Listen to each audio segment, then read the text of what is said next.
हकीकत हुस्न। खुदा से हुस्न ने एक रोज ये सवाल किया, जहां में क्यों न मुझे तूने लाजवाल किया। मिला जवाब की तस्वीर खाना है दुनिया, शबे दराज अदम का फसाना है दुनिया।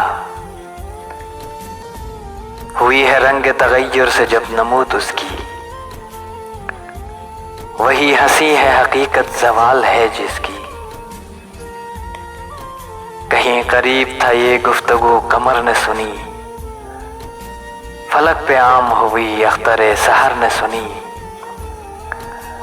सहर ने तारों से सुनकर सुनाई शबनम को, फलक की बात बता दी ज़मीं के महरम को। बराए फूल के आंसू पयाम शबनम से,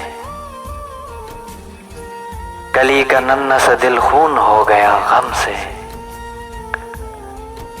चमन से रोता हुआ मौसम बहार गया,